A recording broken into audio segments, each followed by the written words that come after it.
নিজের উদ্ভট শখ মেটাতে গিয়ে কতবার যে কত রকম বিপদে পড়তে হয়েছে সে আর কি বলবো। আজও সেরকমই এক পাগলামো। ফেসবুকে কাল রাতে স্ট্যাটাসে দেখলাম বিখ্যাত থিয়েটার গ্রুপ নকশা শো করতে আসছে উদয়পুর গ্রামীণ মেলায়, আর আমি বরাবরই থিয়েটার পাগল। ব্যাস দেখা মাত্রই সিদ্ধান্ত পাকা করে নিলাম। ভাগ্যিস আজ রবিবার, অফিস ছুটি ছিল। অবশ্য অফিস থাকলেও যে আমার সিদ্ধান্ত বদলাতো তা নয়, অফিসে দিব্যি পেট খারাপের বাহানা দিয়ে ছুটি নিয়েই নিতাম। এমনটা আগে কতবার করেছি। এই জন্যই ভালো কাজ করা সত্ত্বেও বোধহয় 4 বছর ধরে আমার প্রমোশন হচ্ছে না। বেসরকারি কোম্পানি, অনেক কিছু ডিপেন্ড করে। যাকে সে নিয়ে আমার অত মাথা ব্যথাও নেই। আমার একটা পেট হেসে খেলে চলে যায়। বেশি টাকা দিয়ে হবেই বা আর কি। উদয়পুর মেলার মাঠ থেকে যখন নাটক শেষ করে বেরোলাম তখন রাত 10টা বাজে। কি করে বুঝবো যে রাত 10টার মধ্যেই এখানে রাস্তাঘাট ফাঁকা হয়ে যায়? একটা কিছু পেলাম না যাতে করে স্টেশন পর্যন্ত আসব। তাই পায়ের ওপর ভরসা করেই রাস্তায় নেমে পড়লাম। কিন্তু রাস্তা কি আর একটুখানি? আসবার সময় টোটোয় বুঝতে পারিনি, এখন হাঁটা পথে সে রাস্তা যেন শেষই হয় না। লাস্ট ট্রেন শুনেছিলাম 10টা 45-এ।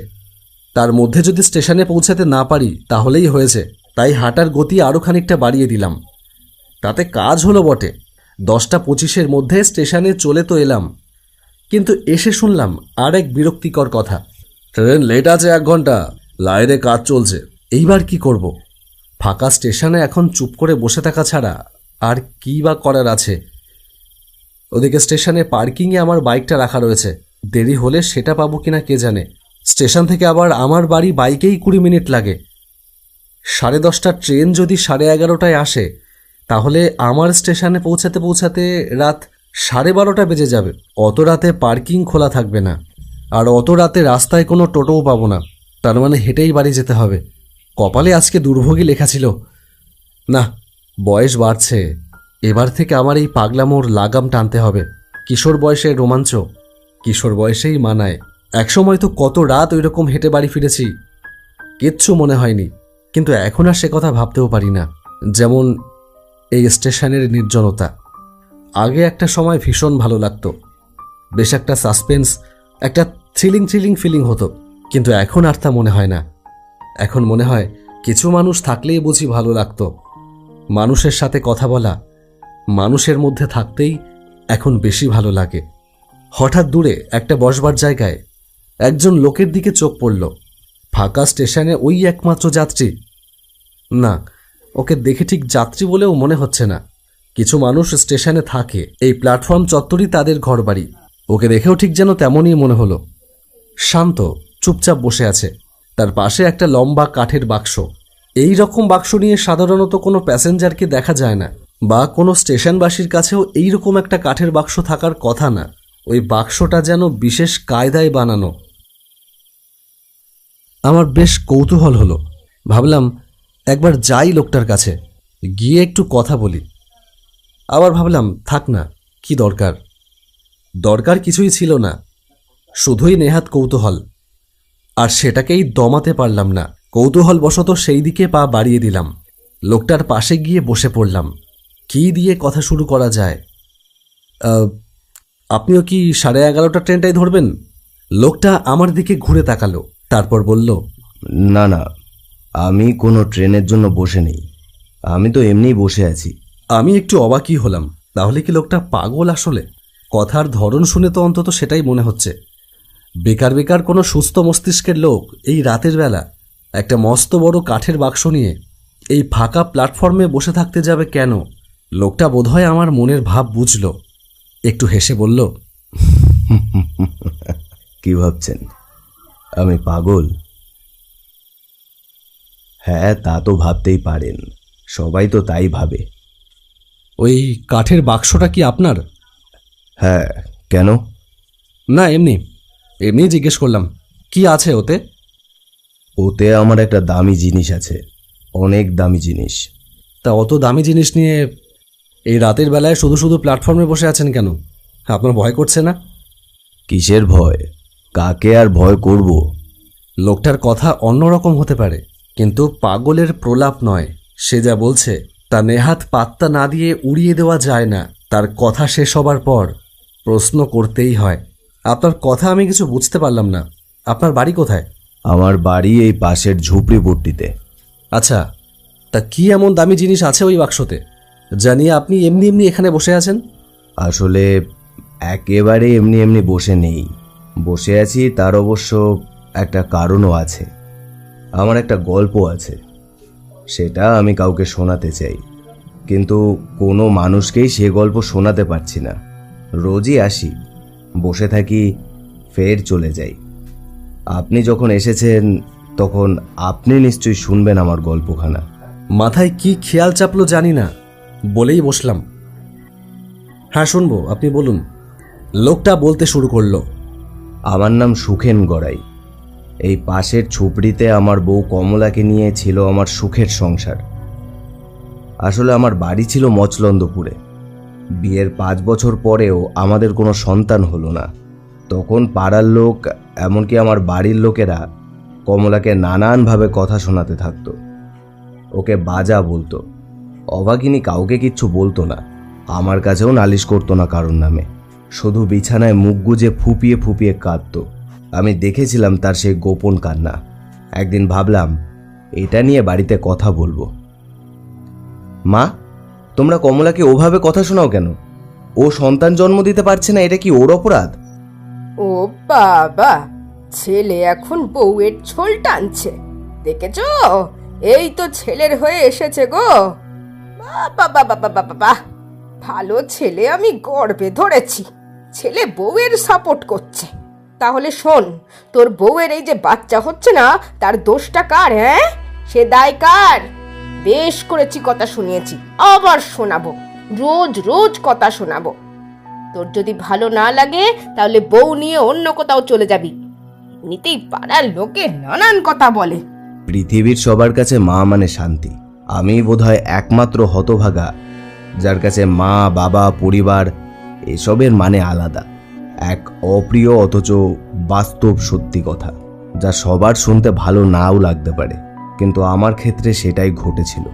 আমি বুঝে গেলাম এই দুনিয়ায় আমাকে একমাত্র শান্তি দিতে পারে আমার সহধর্মিণী কমলা।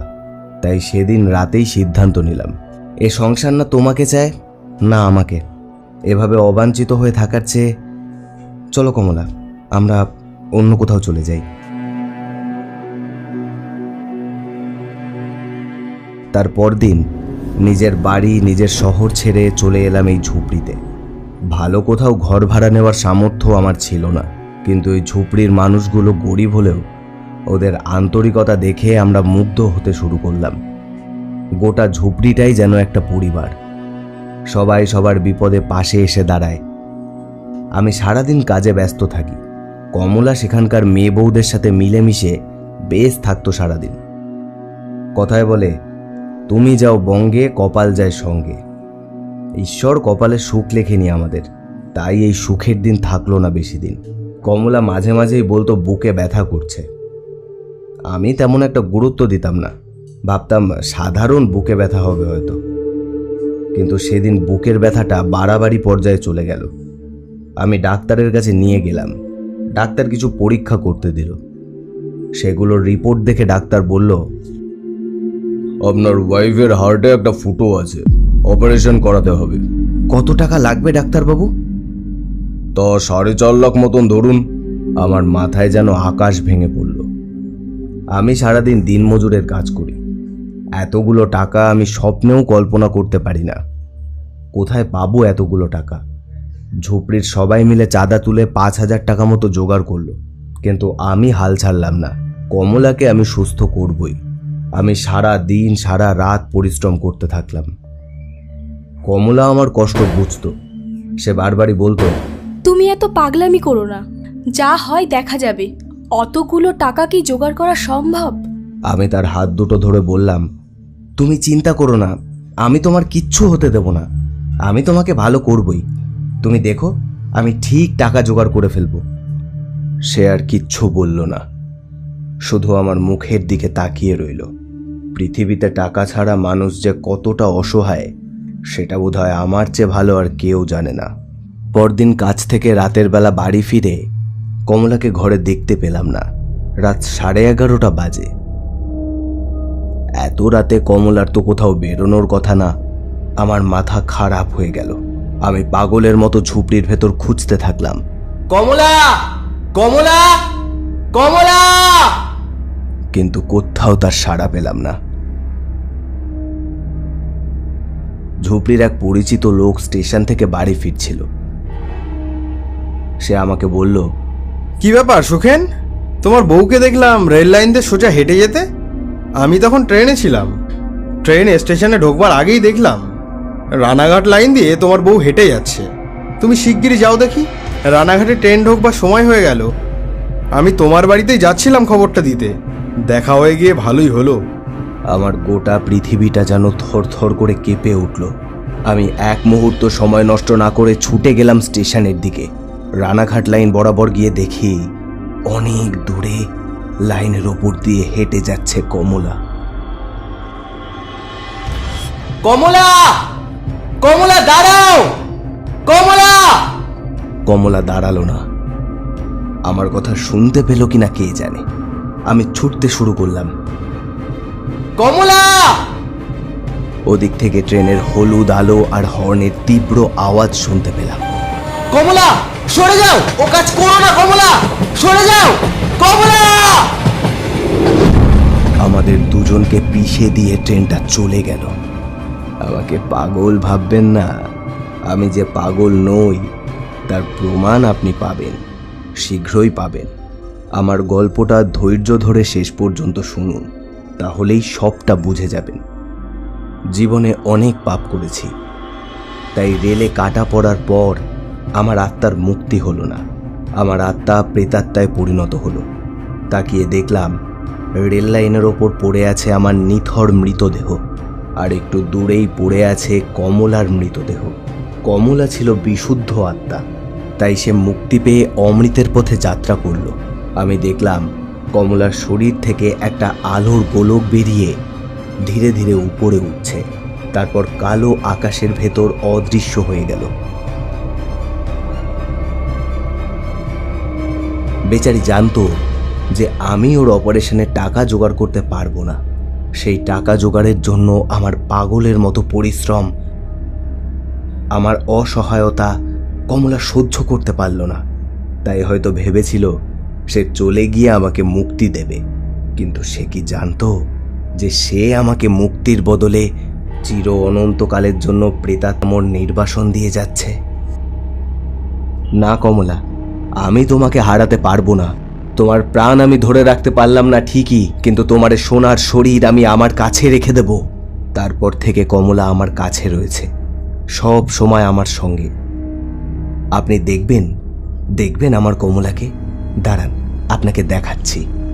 সে আমার মতামতের অপেক্ষা না করে উঠে দাঁড়িয়ে তার পাশে থাকা কাঠের বাক্সটা খুলে ফেলল। সাথে সাথে একটা বীভৎস পচা গন্ধে আমার সারাটা শরীর গুলিয়ে উঠল। আমি দুহাত দিয়ে নাক মুখ চেপে ধরে দাঁড়িয়ে পড়লাম।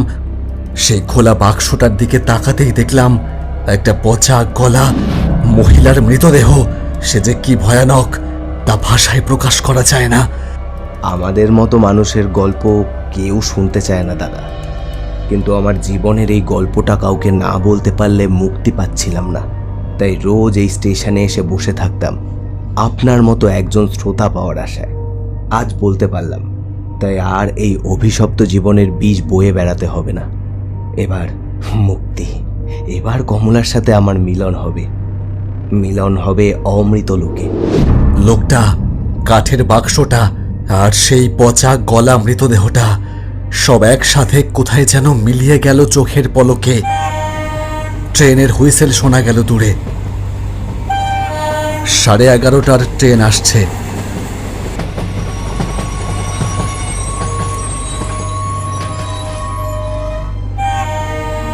সেটা প্ল্যাটফর্মে ঢুকতেই কাঁপা কাঁপা পায়ে উঠে পড়লাম। আজকের এই রাত আমার সারা জীবনের স্মৃতি হয়ে থেকে যাবে।